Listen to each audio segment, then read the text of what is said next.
Welcome to Give Me a Break, everyone. I'm Jonathan Carmody. Bob Hall Pier has just opened after all these years. It's a beautiful place on Padre Island for people to go fishing or to take a walk. But imagine this for a minute. You're walking on Bob Hall Pier or you're fishing all of a sudden, and you're fishing.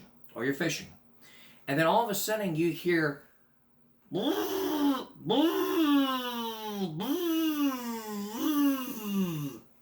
you hear drill sounds. And your first thought is you want to capture this on videotape and see what's going on. You see, and you hear the sounds of a drill being drilled onto the pier. Now imagine you're furious and you call the cops.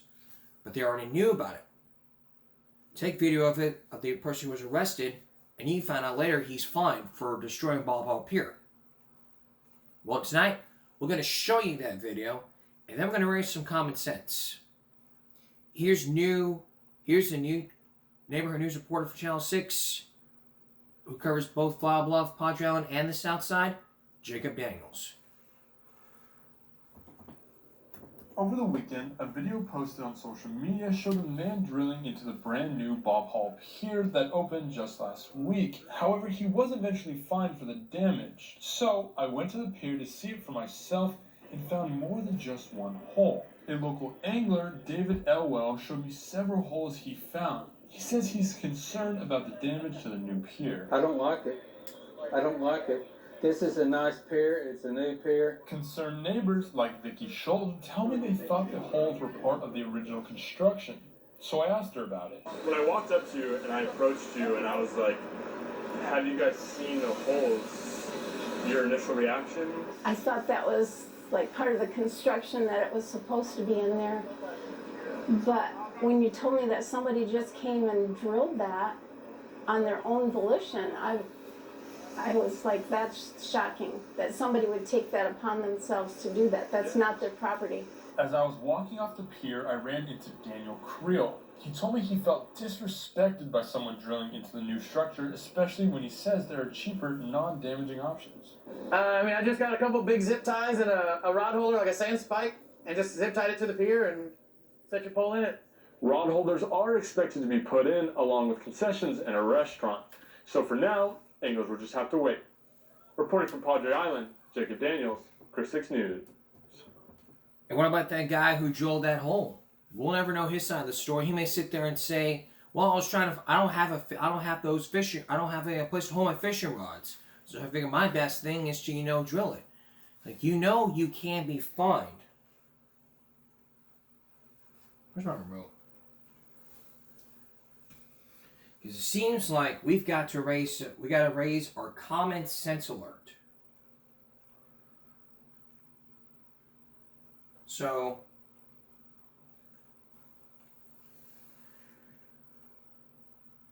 common sense alert.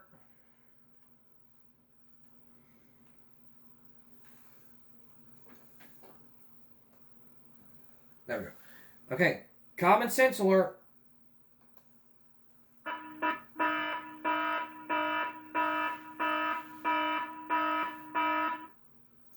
Where do we even begin with this? Okay, look, I know you don't have those, holders for your fishing rods and all, your fish pools, whatever. But you don't need to be doing that. That's straight up vandalism. You know what vandalism is? Destruction of public or private property. But I'm glad he was fined for it. He was fined like $500. He's like, I don't have the money paid for it.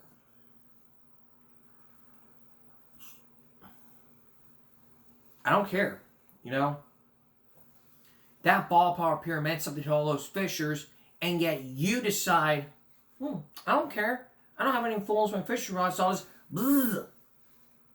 I'll just drill a hole in and no one will notice. There's more holes being drilled,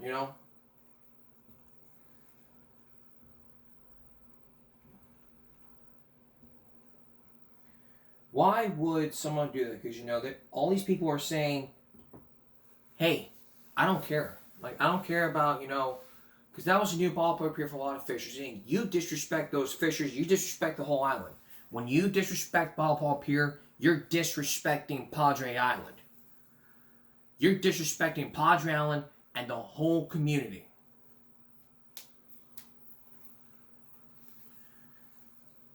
You drill a hole, you're fined.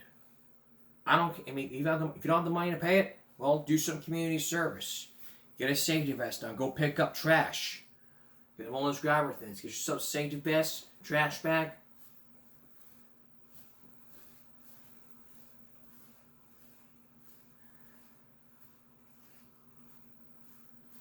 And then Alyssa Lamb, and then here's a joke like this, you know. Alyssa Lamb's the judge, and she's like, I sent you community service, you don't have the money. I'm going to watch you pick up trash. Here's your safety vest and a grabber. Go out on the island and pick up some trash. You get what I'm saying here? That's the whole community service. The next time you drill holes into that motherfucker, you better think twice before you have the money to pay for it.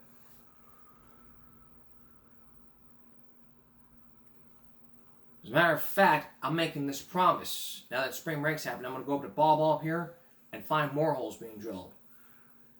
Don't you dare drill a motherfucking hole. If you drill a motherfucking hole, I'm gonna kick a hole in your motherfucking ass.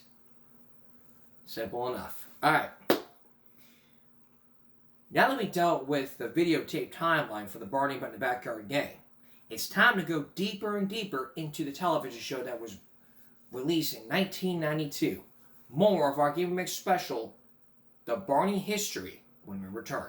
Please stay with us. Last night we brought you our Game Break special all about going back in time to 1988. That was the year that a children's television show called Barney, the lovable puppet dinosaur that encourages kids to play and pretend by using their imagination. We've established Barney the Backyard Gang and going through all the timeline thanks to the help of the Barney Desk, a YouTube channel that has finally cracked the code into that Barney timeline. So here's what we've established so far. We've established that Barney Backyard Show was first. Then it became Day at the Beach and Three Wishes. But what the desk has uncovered was that Three Wishes came first.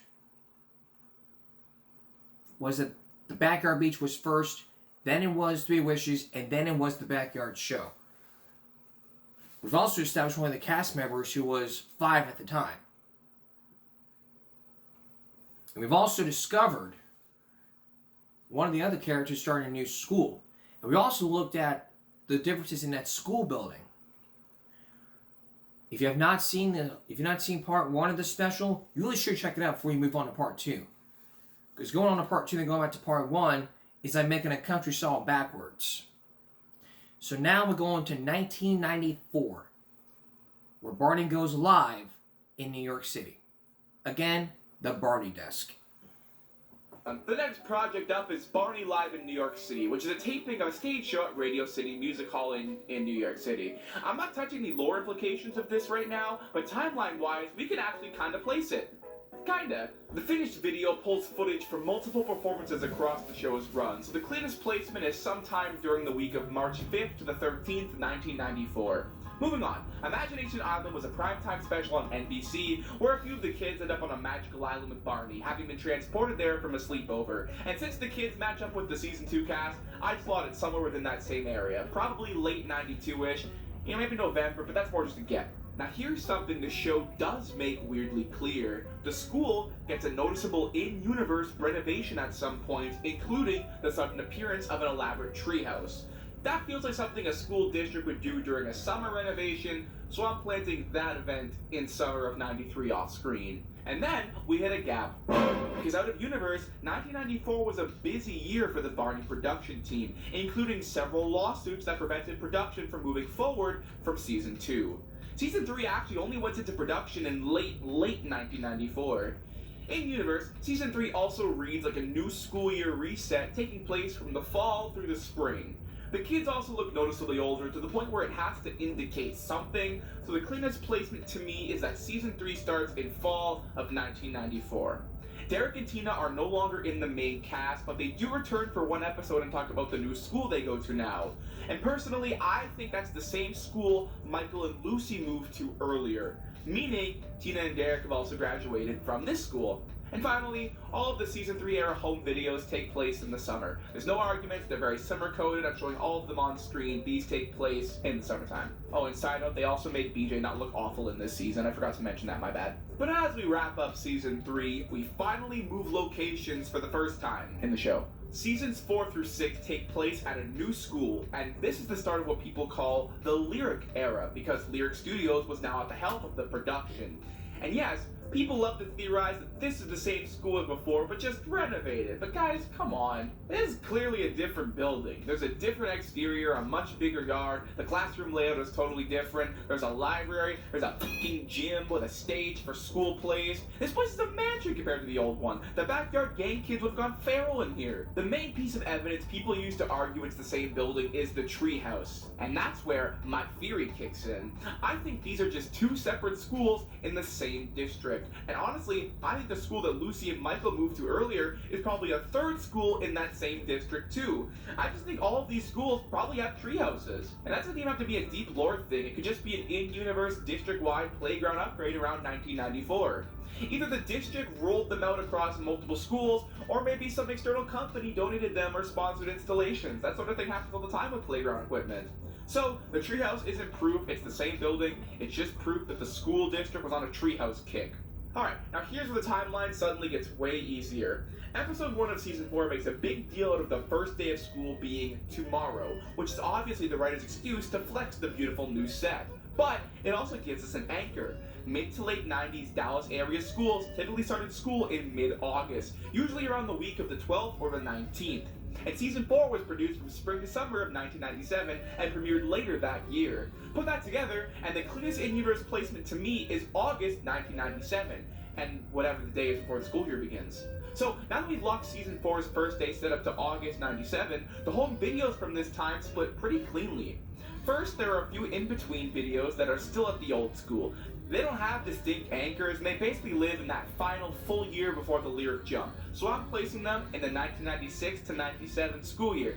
That said, a few kids who become prominent in the Lyric era do pop up in these specific videos, and my personal theory is that one of the season 1 to 3 kids probably handed off the Barney doll to one of the incoming Lyric kids as part of one of these video plots off screen, which would explain how the Barney doll ends up at the Lyric school in the first place.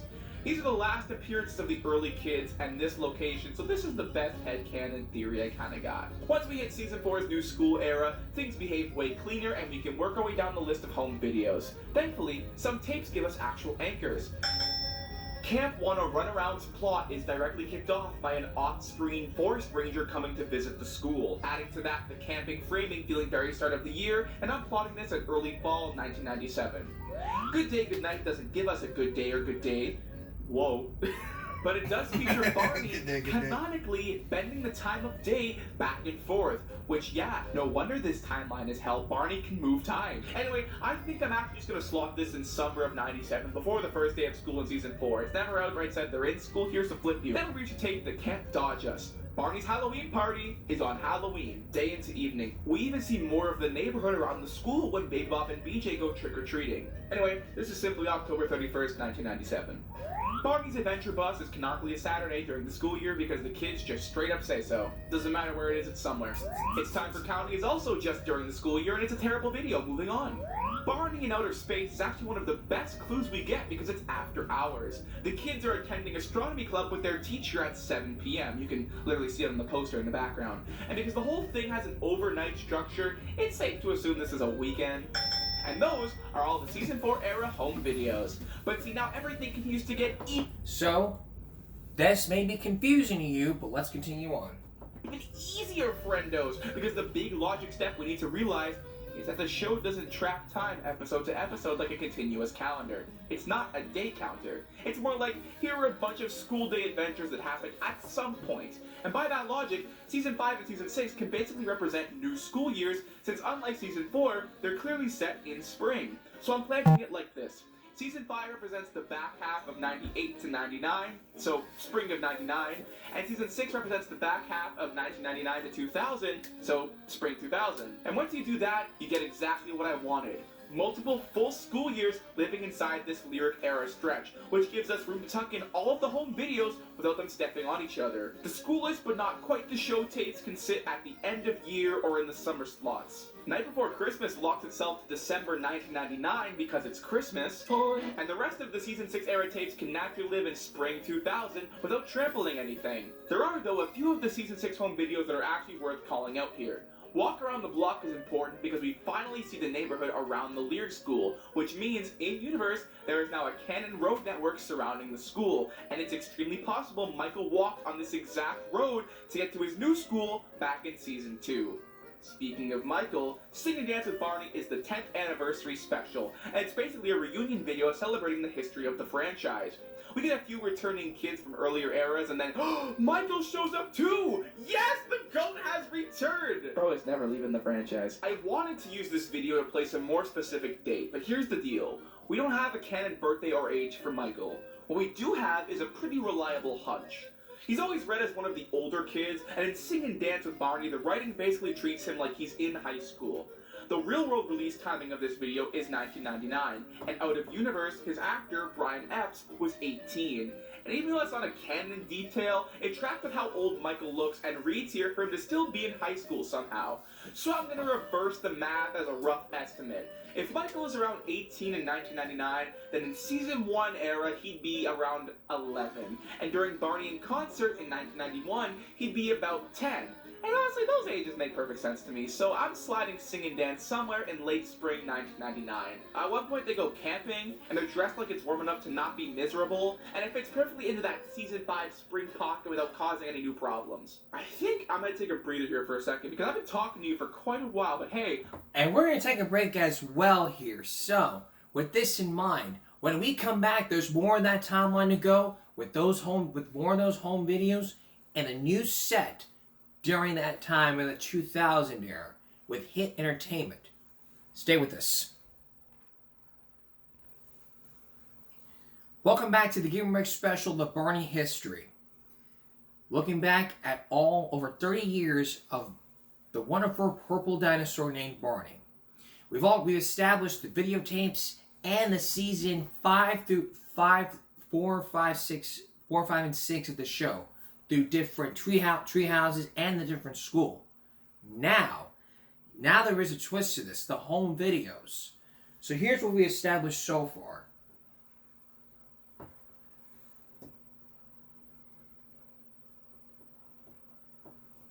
All these during 98-99 school year.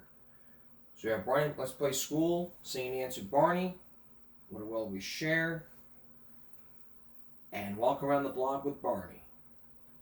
So looking back at that timeline, it would be like this. In the 1999 era, The Night Before Christmas, that takes place in December 24th to 25th, 1999. In spring 2000, that's the full 1999-2000 school year during PBS's era. So 98 to 2000, we get all these tapes. So there's What a World We Share in 1998, Let's Play School in 1999, and Barney's Beach Party at the 2000 era.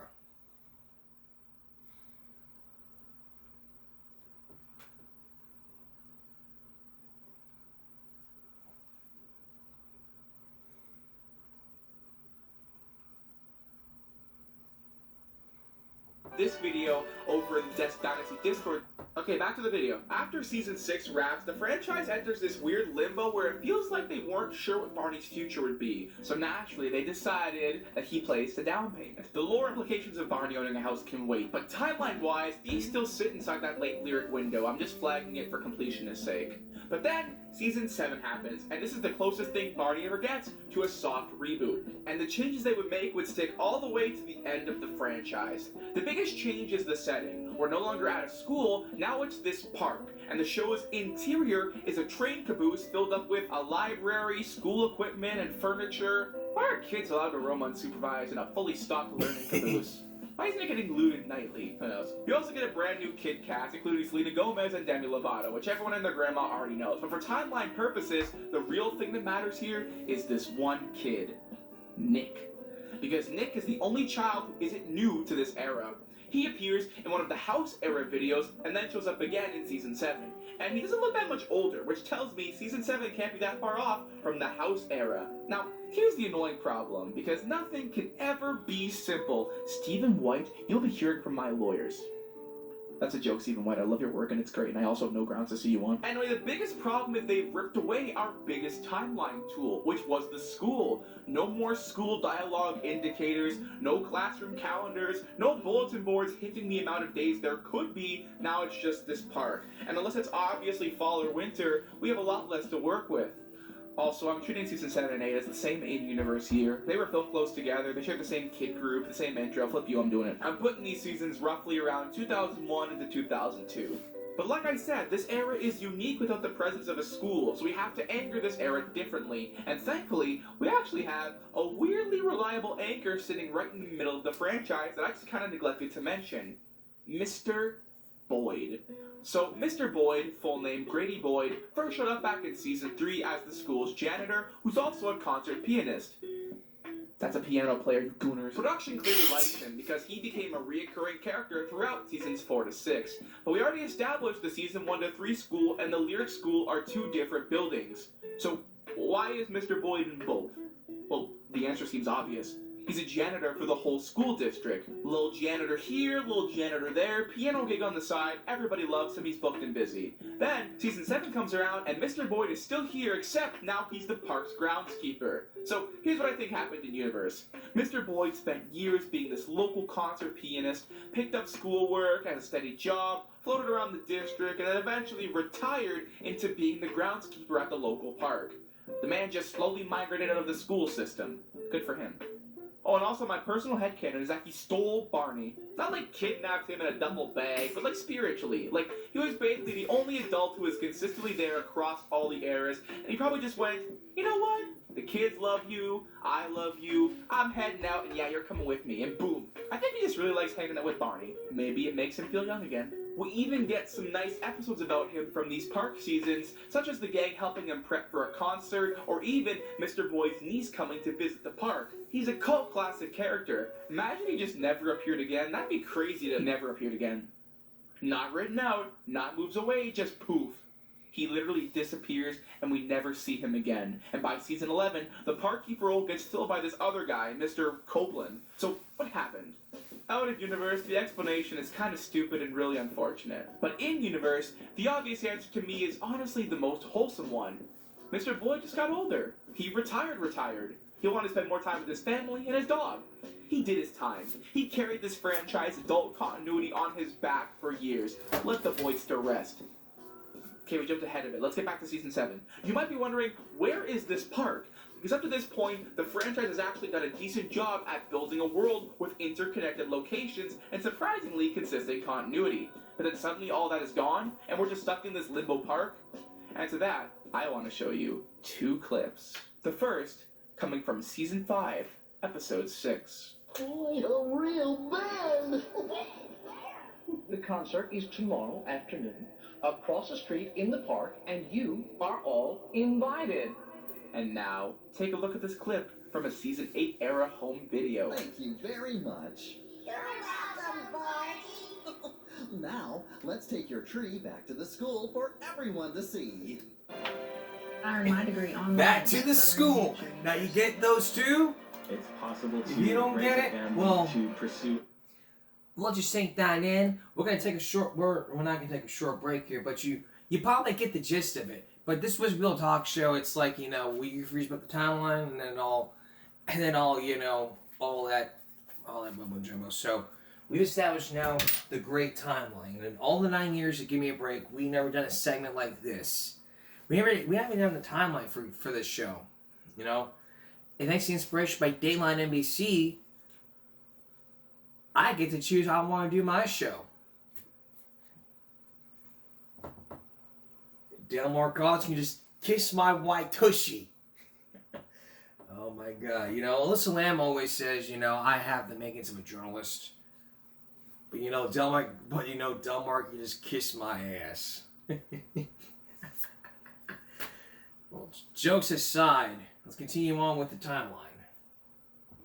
Across the street in the park. Let's take your tree back to the school. Across the street in the park. Let's take your tree back to the school. In the park. Back to the school. In the park. Back to the school.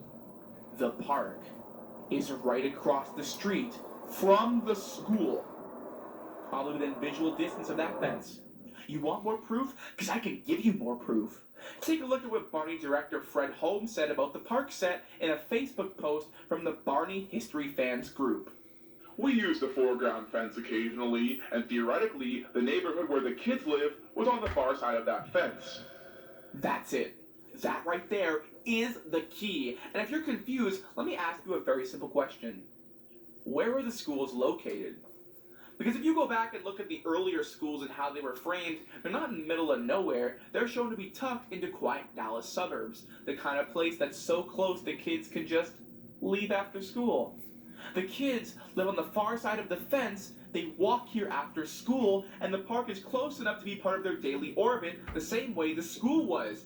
You might even say, after school, they still meet to play. Gang, we did it! Another Barney lore mystery solved! Let's go! From here on out, the timeline actually becomes pretty straightforward. We even get a few fun legacy moments, like some occasional appearances from older cast members, such as Min or Kim from the Lyric era.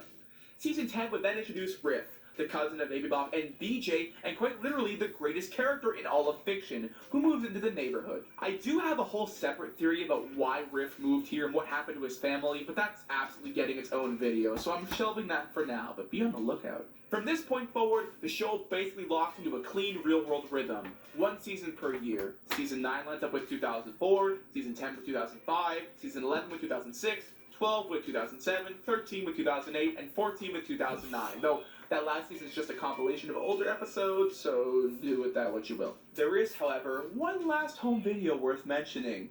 For the 20th anniversary, they released The Best of Barney, and in that video, Mr. Boyd actually shows up again at the very end. That's right, the king lives! We also see the return of Stella the Storyteller, a character I never properly talked about in this video somehow. Starting in Season 3, she'd arrive through this magical door and share stories from around the world with the kids. She was played by the incredibly charismatic and dearly missed Phyllis Cicero, and honestly, she brings such a warm, grounding presence every time she appears. Stella stopped showing up after Season 6, along with these two Rock of Fire implosions. And wait, that's kind of it. Guys, we've done it! From the very beginning to the very... So, we finished it! End. From Backyard Gang to the late Arrow Park episodes, we've actually managed to plot the entire Barney universe on a timeline, against all odds! I knew we could do it, Deskies! Here, take an internet cookie. Timeline solved! I'll see you on the flip side. Thanks for watching. Voice changing, or the fact that he's survived months of sleep. Well, there's just one small thing that's still bothering me. Because after combing through the entire series like a maniac and losing more than a few nights of sleep, there's one small detail that I just can't quite figure out. Barney himself. I'm not talking about his costume or voice changing or the fact that he survived multiple company acquisitions. It's the deeper you look, the more Barney stops behaving like a character and starts behaving like a force. Think about what we've casually accepted as being normal. In Backyard Gang, he's a doll, until he's not.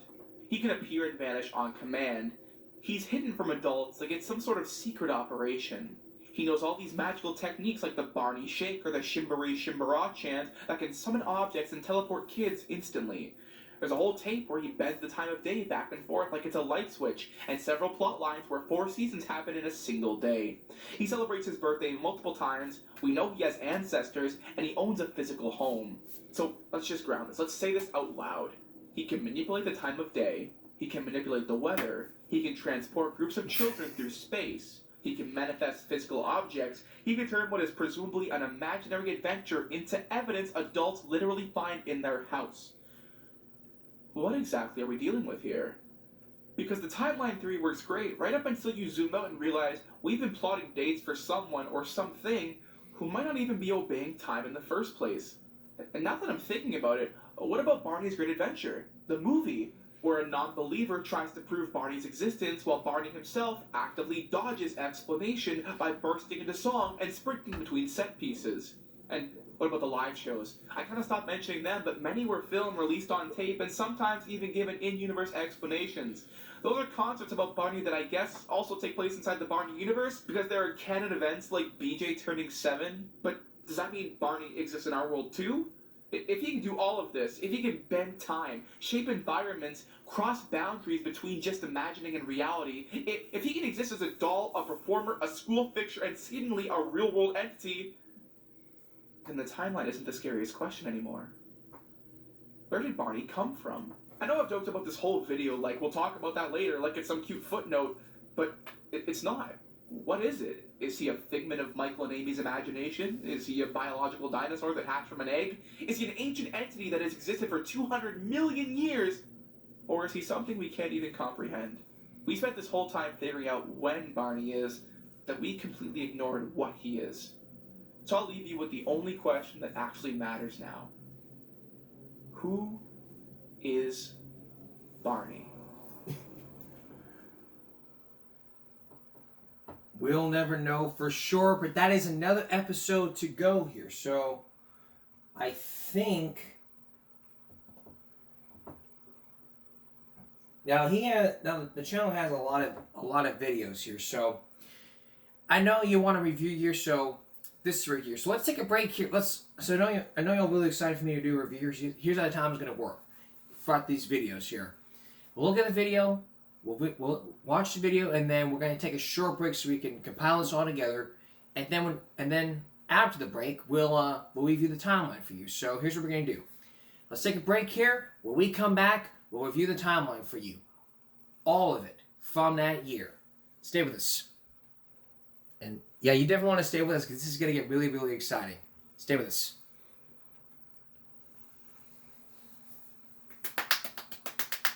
Yay! We completed the Barney timeline! I feel like a kid again. Well, in all seriousness, we have completed the timeline thanks to the help of the Barney desk. So, reviewing this timeline, we have 1980 to 1990, we have the Barney in the Backyard Gang. Then there's 1991 with Barney in Concert. Early 1992, there was Season 1.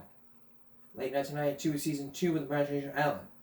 2 years later, early 1994, we have Barney live in concert. Late 1994, Season 3 with all 3 of these home videos. 97 with Season 4 and the Season 4 home videos. 98, 2000, it's 5, 6, and Season 5 to 6 videos. And then Seasons 1 and 8 home videos, 2001, 2002.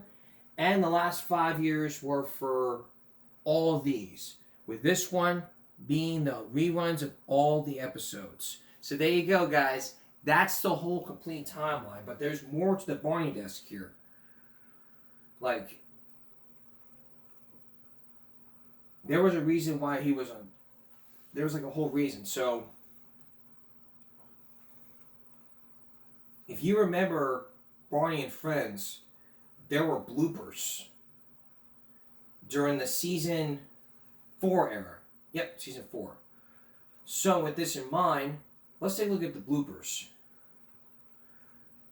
At all the outtakes and those bloopers. Bobby. All these told at 16 minutes. At the 16-minute mark, so during the sake of this video, there was like over all these had almost 500,000 views. So let's take a look at all these bloopers. These were repeats. So take a look.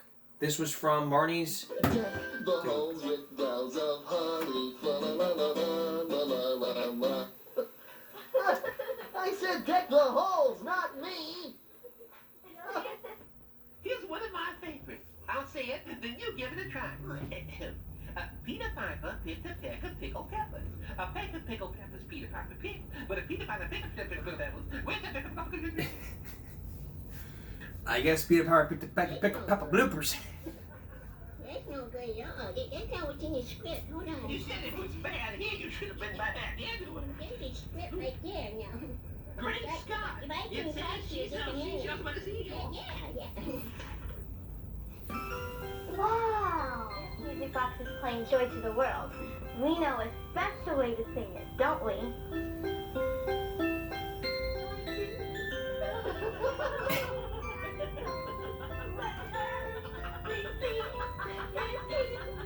And Steven's like,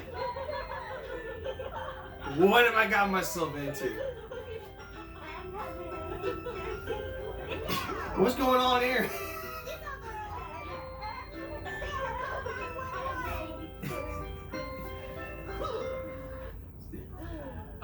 Now we go to this one. We're stretching. I got it. I love this neighborhood. Never a cop around when you need one. Sissy, this could be a good spot for a door right here. Or over here. Oh, brother. Hey. Maybe back here. This is where, right? Hey.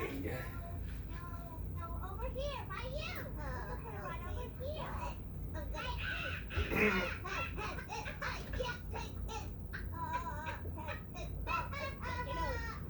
Never Jerry Springer when you need one. Barney, I'm ready with my surprise now. What? Oh, I'm so excited. I just couldn't stand up. Bye, Barney. See you later. Bye-bye. Susan? Wait, show my mom and dad everything. Here, Barney. What? Where am I? I feel better now. Coming up, more bloopers. That was. If you just joined us, our special's not over yet. We've established we concluded the Barney timeline. Now we're looking at the Barney bloopers throughout the season 4 through 6 era. So let's take a look. Tomorrow is school picture day, when they take everybody's picture. Uh-huh. Well, we want our smiles to look good, so we're practicing. Oh, I see. Hey, let's take a picture of Barney. Yeah. Yeah. And now this is from the beach party. Very good, BJ. Around the island, so Ami. That's good. One more time, Ami. Oh boy.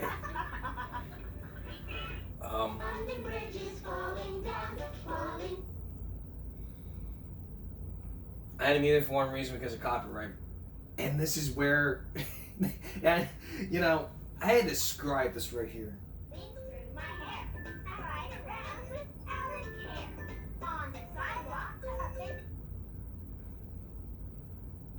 You know, this is, I mean, he gets on a bike, you know, he gets on the bike, gets on the bike, and he's like running, he's like spinning all around here.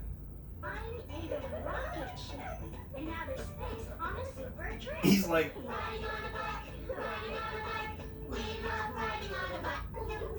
alright, now we got this one. Oh, we found out a lot about firefighting from your neighbor, Hannah.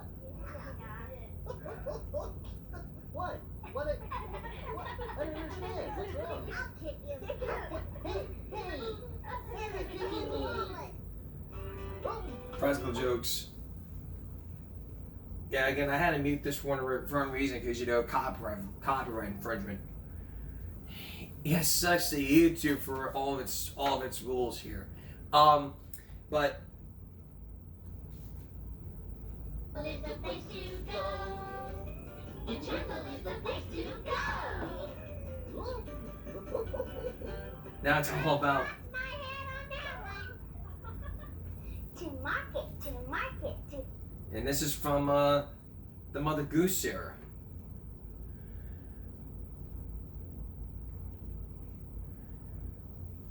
All right, now this one. Remember when we were in the treehouse and I told you I was working on a few surprises?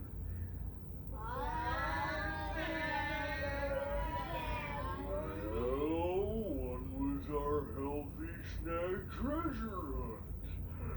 And the other surprise is this. The hula is a very special Hawaiian dance. You use your body and your hands to tell a story. And she forgets her lines.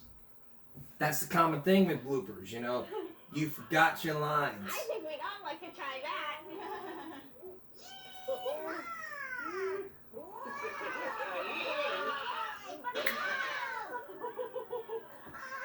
There you go. Did somebody say cookies? Whoa, you reindeer! Whoa, Comet and Cupid and Dandruff and Blister! Dangerous and Blister. And Steven gets his lines as well. He's on shot. I forgot my lines, bitch. And he forgets the lyrics as well.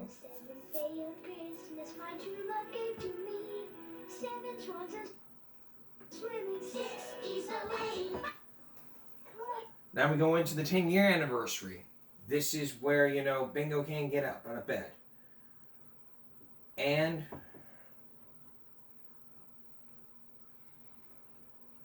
now we go to this one from season 6. Pile of bricks.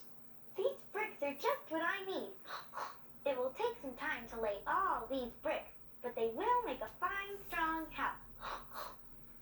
And a fine, strong house it is. You know, they were just like...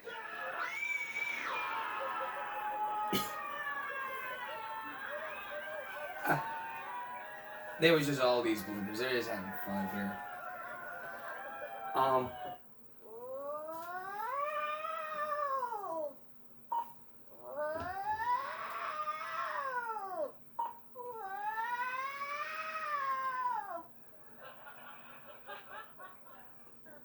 Jack and Jill went up the hill to fetch a pail of water.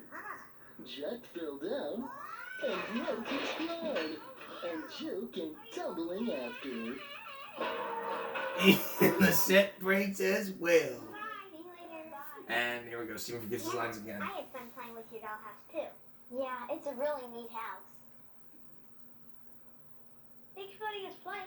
Yes, you're welcome, guys. Okay. Dina, read the script.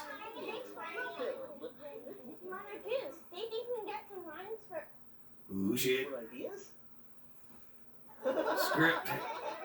Get. I'm gonna shout it out from the tallest tree. Happy birthday to me. And then he... Oh, shit. Pound analysis right there. Happy birthday, you should get a pound analysis. Shit, that was 10 years ago.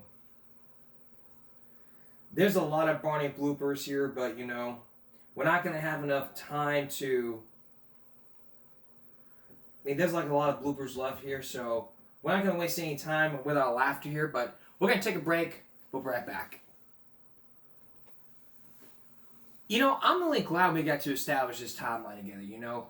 It was for your kids' sake. You grew up as adults thinking, like, which came first, the chicken or the egg? But in truth here, there was, like, and I'm going to thank, you know, the Barney Desk for doing that video. Because, you know, he really did his homework when it came to, you know, establishing that timeline. And I bet we had a lot of fun here, re-examining this timeline. Because, you know, crazy shit happened like this. You know, all these, you know...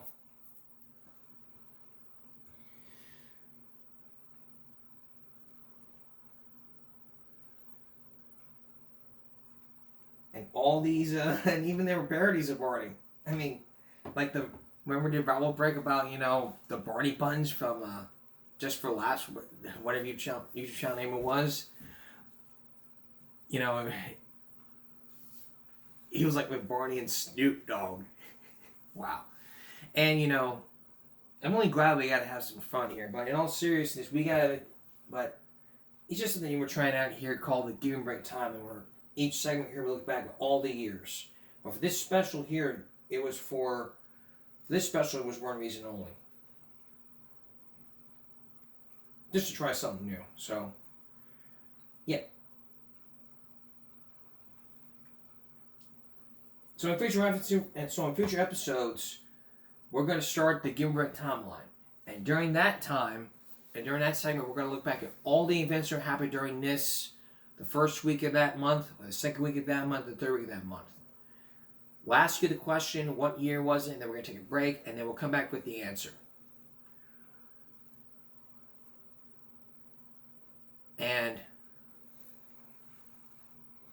etc. Now we go on to our question that we did a couple of days ago. So a couple of days ago, we did an episode. We did a show to where we talked about who was responsible for the school shootings from a 60 Minutes report. I mean, I think we already recapped that. So now you probably know. So in all seriousness, there's more bullying going on in our schools, and let's get back to some serious business here. There's a lot more bullying going on in our schools. And like we always talked about, telling is not tattling. If you're getting bullied on the internet or anyway, going and telling on somebody in authority, somebody in responsibility.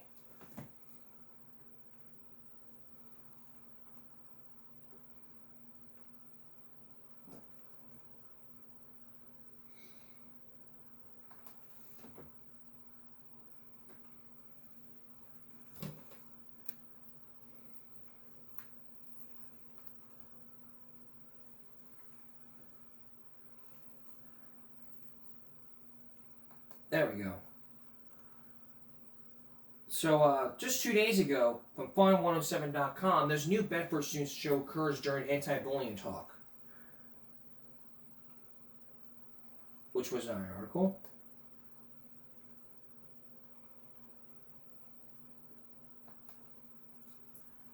No. There was a lawsuit that happened during that time. This is from PennLive.com.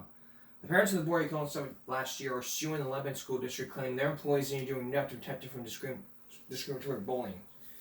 Sandra District says the school district violated her 12-year-old son's constitutional rights by not responding adequately to reports he was being bullied on account of his heritage and his dyslexia. It was 2 years of that bullying, culminating in this person killing himself on June 3rd, 2024.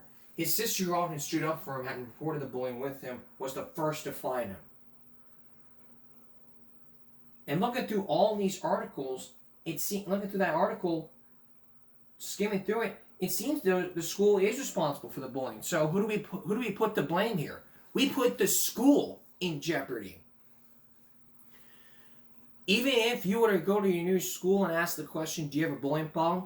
They'll tell you, no, we do not. And if we certainly we don't want to talk about it. You know why I don't want to talk about it? Because they're afraid of they're being afraid of being shamed. And let me tell you this. Schools are responsible. There are tips. If your child's being bullied in school, there are things you can do. Don't go up to the schoolhouse gate and start making accusations. Don't make accusations, make friends. And we've got to always tell these kids that telling is not tattling. If you're getting bullied anyway, going and telling on somebody in authority, somebody in responsibility. Because there's the old saying, oh, nobody likes a tattletale. Well, telling somebody you're being bullied and you're being victimized is not tattling. You need to reach out and help people. And I say to everybody, this is not something where it's just, kids will be kids. No. This has gone to another level. This is the loneliest time a child could ever have. And believe me, you don't want to leave your child alone when it comes to all this. Now, coming up on Friday, here's a preview video I have for you coming up this week. Here's a sneak preview. A Romeo sophomore randomly targeted by a 15-year-old from so many your attention, and we've been hearing. We got to get people to follow her. Randomly targeted. We're going to have the story of this person who was randomly targeted. So look for that story coming up next week. Another break. Back in a moment. Fine, before we leave, don't ever do this. Don't ever do this video. Take a look. Hey, bitch, what's for dinner? Fuck. It's a fucking TikTok. Hey, bitch, what's for dinner? Don't you dare do that to your wife. Don't ever, let me tell you this. Don't you dare. Even better. Don't you dare call your woman, your wife, your girlfriend a bitch. It's not funny. You're going to get kicked in the groin, slapped in the face. And you will be heartbroken, crying out on the fucking street. So don't ever call a female a bitch. You may call a dog that, but don't ever do that to a female. It's derogatory, it's very disrespectful. It's all this is Game Break Sunday, going to Monday. Back again for Game Break Friday. Stop bullying, speak up. Good night.